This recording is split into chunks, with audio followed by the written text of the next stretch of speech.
الحمد لله نحمده ونستعينه ونستغفره ونؤمن به ونتوكل عليه ونعوذ بالله من شرور أنفسنا ومن سيئات أعمالنا من يهده الله فلا مضل له ومن يضلله فلا هادي له ونشهد أن لا إله إلا الله وحده لا شريك له ونشهد أن سيدنا ومولانا محمدا عبده ورسوله صلى الله عليه وعلى آله وأصحابه وأتباعه أجمعين. أما بعد فأعوذ بالله من الشيطان الرجيم. بسم الله الرحمن الرحيم. يا أيها الرسل كلوا من الطيبات واعملوا صالحا. وقال النبي صلى الله عليه وسلم من أكل طيبا وعمل في سنتي وأمن الناس بوائقه دخل الجنة أو كما قال صلی اللہ تعالی علیہ وسلم. میرے محترم بزرگوں، عزیز دوستوں، حاضرین جمعہ، میں نے قرآن کریم کی آیت کا ایک ٹکڑا جناب محمد الرسول اللہ صلی اللہ علیہ وسلم کی ایک مختصر حدیث آپ کے سامنے سنائی.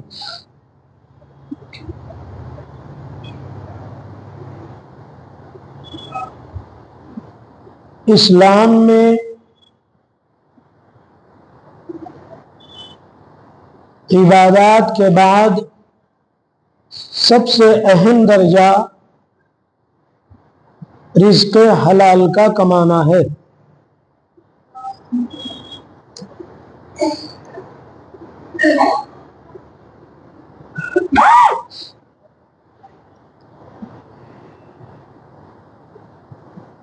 اطیب الحلال فریضۃ من اللہ بعد الفریضہ. اللہ کے فرائض اور احکام میں عبادات کے بعد سب سے اہم فریضہ ایک مسلمان کے لیے یہ ہے کہ وہ اپنی روزی روٹی کس طرح کما رہا ہے، کہاں سے کما رہا ہے، اس پر دھیان رکھنا بہت ضروری ہے. اس لیے کہ اگر اس کی زندگی میں رزق حلال ہوگا تو اس کے فائدے بھی اسے حاصل ہوں گے، اور اگر اس کی زندگی میں رزق حلال نہیں ہوگا تو اس کے نقصانات بھی اسے زندگی میں اٹھانے پڑیں گے. تو عقل مندی ایک مسلمان کی یہ ہونی چاہیے کہ جس رزق سے ہمیں فائدہ نہ پہنچتا ہو، جس کمائی سے ہمیں نقصان پہنچنے والا ہو، جس کمائی سے اللہ اور اس کے رسول ناراض ہونے والے ہوں، جس کمائی سے اللہ اور اس کے رسول کی لعنت برستی ہو، ایسی روزی کمانے سے ہمیں فائدہ کیا ہے؟ اس بنیاد پر جناب محمد الرسول اللہ صلی اللہ علیہ وسلم نے اپنے صحابہ کو بہت تاکید کے ساتھ یہ بات کہی تھی کہ دیکھو، خبردار تم میں سے کسی کے پیٹ میں کوئی حرام کا ایک لقمہ جانے نہ پائے. ایک لقمے کی بات کہی تھی پیارے آقا جناب محمد الرسول اللہ صلی اللہ علیہ وسلم نے.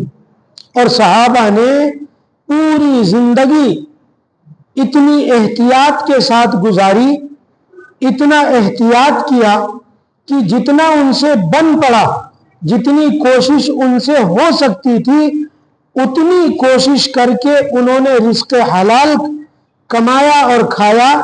یا تو رزق حلال میسر نہیں ہے تو فاقے کی نوبت آئی تو فاقہ کیا، بھوک کے حالت میں سونے کا نمبر آیا تو بھوکے سو گئے، لیکن کبھی بھی اپنے پیٹ میں حرام کا لقمہ نہیں ڈالا.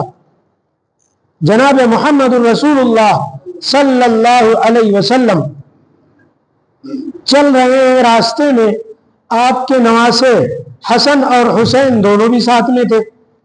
امام حسن رضی اللہ تعالی عنہ نے کھجور کی ایک ڈلی تھی کھجور، ایک کھجور پڑا ہوا تھا، اسے اٹھا کر فوراً کھا لیا۔ اللہ کے نبی صلی اللہ علیہ وسلم، چھوٹی سی ننھی سی جان ہے حسن رضی اللہ عنہ کی، بالکل معصوم ہے، لیکن کہہ رہے ہیں کہ حسن کہہ تھوک دو اس کو، نکال دو اس کو، کہہ کرو، اور آپ نے حلق میں انگلی ڈال کر نکلوا دیا اور کہا حسن تمہیں پتہ نہیں کہ ہم سید گھرانے کے ہیں، ہمارے لیے صدقے کا بھی کھجور نہیں چلتا ہے۔ اس بنیاد پر اللہ کے نبی صلی اللہ علیہ وسلم نے صدقے کا کیا ہوا ایک کھجور بھی پیٹ میں جانے سے روک دیا۔ یہ تاکید، یہ عمل آپ کا بتلاتا ہے کہ ہر انسان اپنے پیٹ میں کوئی غلط لقمہ جانے نہ دے۔ پیارے آقا صلی اللہ علیہ وسلم نے یہ بھی فرمایا کہ الحلال بین والحرام بین، حلال بھی واضح ہے، حرام بھی واضح ہے، وما بینہما مشتبہات، اور ان کے درمیان ایک چیز ہوتی ہے مشتبہ، مثلا ایک چیز حلال ہے ایک چیز حرام ہے، چلو یہ تو واضح ہے، اس کا پتہ ہے کہ یہ چیز حلال ہے یہ چیز حرام ہے، اور ایک چیز ایسی ہے جس کا آپ کو پتہ نہیں حلال ہے کہ نہیں ہے، حرام ہے کہ نہیں ہے، مشتبہ ہے، شک میں ہے، کنفیوژن ہے، سوچ میں ہے کہ کیا ہے یہ۔ تو فرمایا پیارے آقا جناب محمد الرسول اللہ صلی اللہ علیہ وسلم نے کہ جب ایسی چیز تمہارے سامنے آ جائے، شک والی کوئی چیز آ جائے، تو اس وقت تمہیں عمل اس پر نہیں کہ چلو شک ہے حلال ہی ہوگا، یہ سوچ کر کھانا نہیں ہے، بلکہ یوں فرمایا پیارے آقا صلی اللہ علیہ وسلم نے مشتبہ چیز میں بھی اگر میرے امتی نے اس سے بچنے کی کوشش کی، اجتناب کیا، تقوی اختیار کیا، تو اللہ تعالیٰ اسے جنت عطا فرمائیں گے۔ پتہ کیا چلا کہ اگر شک والی چیز بھی آ گئی تو یہ نہیں کہ چلو یہ تو شک میں ہے لاؤ کھا لیتے ہیں، پتہ نہیں حلال ہے کہ حرام ہے۔ فرمایا کہ حرام تو واضح ہی ہے لیکن مشتبہ اور شک والی چیز ہے۔ پیارے نبی صلی اللہ علیہ وسلم کی تاکید ہے، ہر مسلمان کو آپ صلی اللہ علیہ وسلم کی اس تاکید، اس نصیحت پر عمل کرتے ہوئے ایک شک شبہ والی چیز، ایسی غذا، ایسے ایک لقمے سے بھی بچنا لازم اور ضروری ہے۔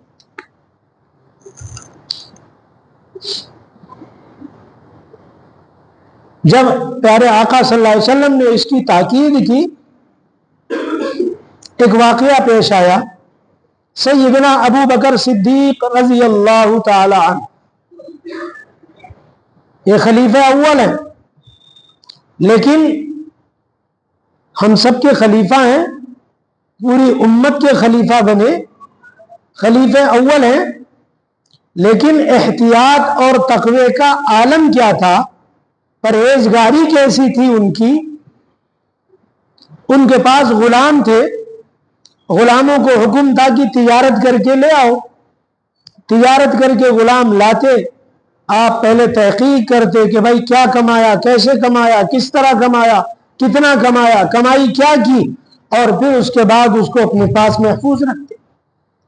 ایک دن کی بات ہے کہ غلام جو ہے گیا، اور جب لوٹ کر آیا تو آنے کے بعد اس نے بہت ساری چیزیں تو لایا ہی، کھانے کی بھی کچھ چیز لائے ہوئے تھا، اور اس دن کا عالم یہ تھا سیدنا ابو بکر صدیق رضی اللہ تعالی عنہ کا کہ 2 دن سے فاقہ گزر رہا تھا،